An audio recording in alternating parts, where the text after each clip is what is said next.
Can he do it one last time?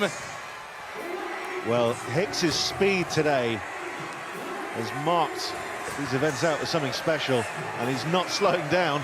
Oh, one motion from Hall. This then for his 5th title.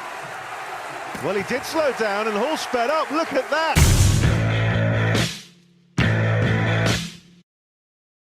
So today we're going to look at one of the most iconic strongman events, which is how to load an Atlas stone. So we're going to break this move down into 3 different parts. The first part is the lift. So, number 1, you're going to want to make sure your Atlas stone is as close to the platform as possible. The next thing, you want to make sure that you have a little bit of space for your head, but when you are going down to lift your stone, you are probably going to turn your head and then bring it back into center when you're down. This is to allow you to get that stone as close to the platform as possible. So don't think someone's going to hit their head, they're doing it on purpose. From there, you want to make sure that your feet are as close to the Atlas stone as possible while allowing space for your hands to get in. You also want the center of your foot to be in line with the center of the stone. This allows your body to be in the center of that weight. So same thing as the deadlift, you want that weight as much into the center line of your body as possible. So once your feet are along that center line, we're going to move to the hands. You're going to spread your fingers as wide as you possibly can. That will give you more surface area on the stone and will make it easier to balance and easier to lift. When you're coming down, you move your head to the side, come down and spread those fingers as far out as possible. You can roll the stone slightly up onto the hands, but this can be a little bit uncomfortable. And your arms will be straight along the center line of your body. So during this move, when you're at the bottom in the lift position, you're not going to be able to get that big breath in. So you're going to take that big breath before you go down for the lift. So let's demo part 1, the lift.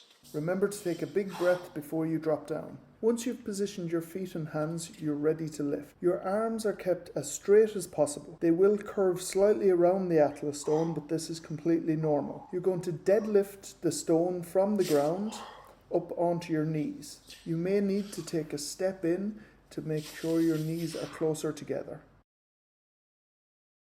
With the stone on your knees, you're well balanced, so you're able to maneuver the stone to wherever you need it.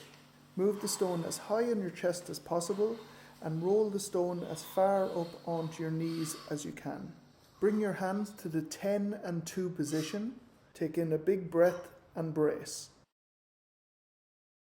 Push through the heels and drive your hips forward quickly. Lift the stone as high as you can, leaning back slightly.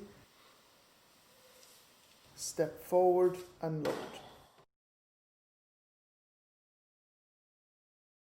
If your hands are too far back, this will cause the Atlas stone to roll forwards. If your hands are too far forward, this will cause the Atlas stone to roll backwards. If you position your feet too far apart, your knees will not be close enough to support the Atlas stone.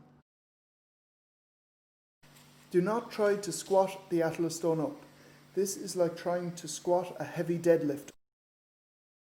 During the load part of the move, the Atlas stone is going to start rolling down your body as you stand. If you position the Atlas stone too low on your chest, you will not be able to lift it high enough to load it onto the platform.